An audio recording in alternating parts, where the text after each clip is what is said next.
इस्लामाबाद के रहायशी जावेद अहमद जो अपनी कार पर ही दुनिया के मुख्तलिफ ममालिक के बॉर्डर क्रॉस करते इंग्लैंड पहुंच गए।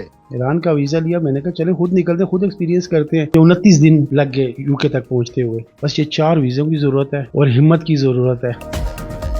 मुझे बताएं कि पाकिस्तान से बरतानिया अपनी गाड़ी पर सफ़र कैसे तय कर लिया? बस सर अल्हम्दुलिल्लाह हो गया, मुझे भी नहीं पता चला हुआ कैसे।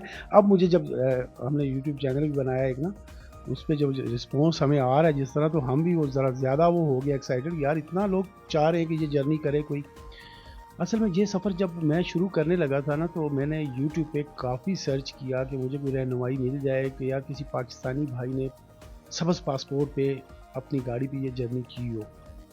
तो और मुझे नहीं ऐसा कुछ मिला रहनुमाई के लिए। तो बस अल्लाह का नाम लिया जी।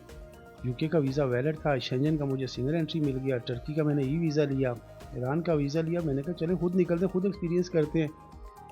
बहुत प्यार मिला मुझे पाकिस्तानी कम्युनिटी का भी, जहाँ जहाँ जिन मुल्कों में से मैं गुजरा हूँ, और फॉरेनर जो गोरे भी हैं, अनबिलीवेबल मोहब्बतें मिली मुझे। आपने फिर रास्ता कौन सा इख्तियार किया? यहाँ से किस मुल्क गए, फिर कौन कौन सी सरहदें अबूर करते गए? पाकिस्तान से ईरान, ईरान से टर्की, टर्की से मैंने फिर ग्रीस चला गया, क्योंकि मैंने आपको बताया मेरे पास सिंगल एंट्री वीज़ा था। अगर मैं बल्गारिया से जाता और सर्बिया इंटर होता तो वीज़ा ख़त्म हो जाता था। ग्रीस के बाद मैं इटली गया बाई शिप फेरी लेके। इटली से मेरे एक दोस्त हैं बशारत साहब, वो आ गए वहाँ पे, फिर हम 2 हो गए। यहाँ से ये मैंने अकेले सफ़र किया था। ये काफ़ी, एक तो आपको पता है राइट लेफ़्ट का भी थोड़ा सा चक्कर होता है। हमारे यहाँ राइट साइड ड्राइव है, ईरान से लेफ़्ट साइड शुरू हो जाती है। बशारत भाई आ गए। पहले हमारा प्लान था हम डायरेक्ट यूके जाते हैं, लेकिन जब वो आए तो हमने सोचा यार वीज़ा भी है, रोज़ रोज़ निकला भी नहीं जाएगा, तो चलो निकलते हैं यार, इस तरह यूरोप एक्सप्लोर करते हैं। तो हम वहाँ से निकले, इटली से स्विट्ज़रलैंड गए, उसके बाद लिंचनस्टाइन गए, वहाँ से होते हुए फिर फ्रांस और लग्जमबर्ग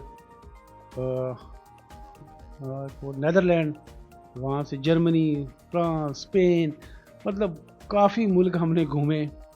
बहुत पाकिस्तानियों ने मोहब्बतें दी। एंड डेस्टिनेशन हमारा लंदन था, तो लंदन पहुँच गए। और ये जो सफ़र था ना, मुझसे काफ़ी सारे दोस्तों ने सवाल किया कितने दिन में आपने कंप्लीट किया। जैसे कि मैं 5 दिन में यहाँ इस्लामाबाद से निकल के ग्रीस इंटर हो गया था, ऑलमोस्ट यूरोप में इंटर हो गया था। अगर मैं सीधा आगे जाता तो मेरा 1 दिन का और सफ़र था, 6 दिन में मैं कर लेता। लेकिन ये जो दूसरे मुल्क हम एक्सप्लोर करते हुए गए, तो हमें इस पर समझे 29 दिन लग गए यूके तक पहुँचते हुए। 28-29 दिन उसके साथ गुजरे, तो मुझे वो थोड़ी सी अपनाइया सी चाहत सी आ रही थी उसमें। जब उसको छोड़ रहा था मेरा दिल नहीं कर रहा था। और मेरे पास, अगर यकीन करें, यूरोप का मल्टीपल एंट्री वीज़ा होता तो मैं बाई रोड ही वापस उसको लेके आता। बस वो मेरे पास सिंगल एंट्री था, तो इसलिए मुझे वहाँ छोड़नी पड़ी। अब इंशाल्लाह 40 से 45 दिन में वो कराची गाड़ी पहुँच जाएगी वापस। क्या आपकी गाड़ी को किसी ने कोई डिमांड की, कोई पैसे लगाए कि हमें दे दो? जी बिल्कुल। फ्रांस में मुझे कहा गया कि आप गाड़ी की डिमांड करें, बस हम इस गाड़ी को यहाँ से नहीं जाना देना चाह रहे कि ये पाकिस्तान से आई है, पाकिस्तानी नंबर है, हम इसको एट एडीज रख लेंगे, जहाँ पे एम्बेसी में छोड़ देंगे।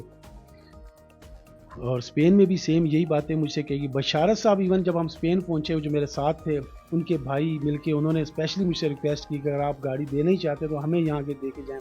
यूके में भी काफ़ी दोस्तों ने ये बात कही, लेकिन क्योंकि मेरी उस पर अब याद सी एक बन गई थी, मेरी पहली इतनी लंबी जर्नी भी थी ये, तो मेरा बेटा अरसलान जो स्पेशली उसने कहा है कि ये गाड़ी आपने कहीं छोड़नी नहीं, वापस अपने वतन लानी है।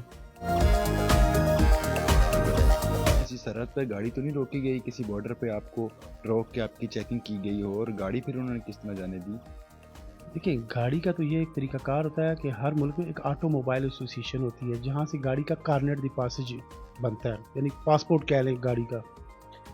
तो वो मैं अपने मुल्क से बनवा के गया था, क्योंकि पाकिस्तानी गाड़ी थी, पाकिस्तान से जा रहा था। तो बाकी किस बॉर्डर पे तंग किया, वो मुझे अपने मुल्क के बॉर्डर पे थोड़ी सा इशू हुआ है कि उन्होंने थोड़ा सा टाइम लिया। एक एक चीज़ उन्होंने जनाब तहरीर की, फिर नीचे मुझसे साइन लिए। ये सारे जर्नी का प्लान आपने कैसे बनाया, ये किसका आइडिया था?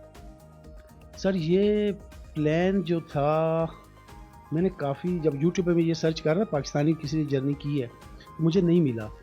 जब मैं देखा गोरे ही आ रहे हैं, या वो पाकिस्तानी भाई आ रहे हैं जो यूके सेटल हैं या यूरोप में सेटल हैं, उनके पास वहाँ के पासपोर्ट हैं, रेजिडेंसी हैं, उनको मतलब वीज़े की ज़रूरत नहीं है सिवाय ईरान पाकिस्तान के। हमें वीज़ों की ज़रूरत है।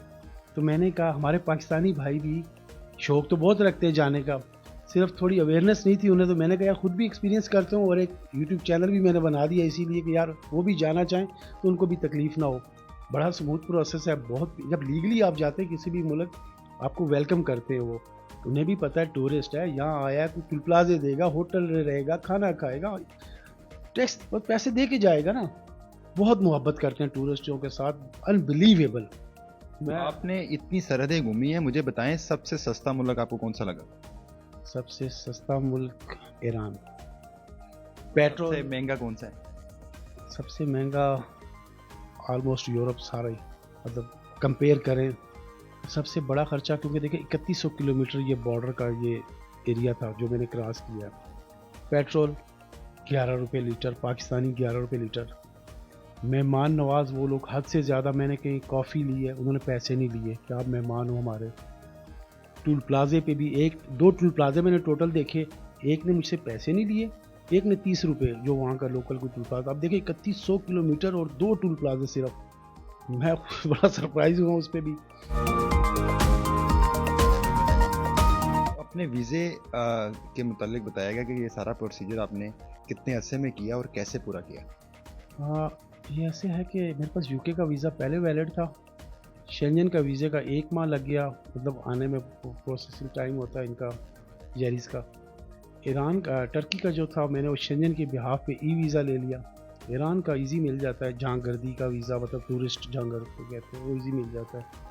बस ये 4 वीज़ों की ज़रूरत है और हिम्मत की ज़रूरत है।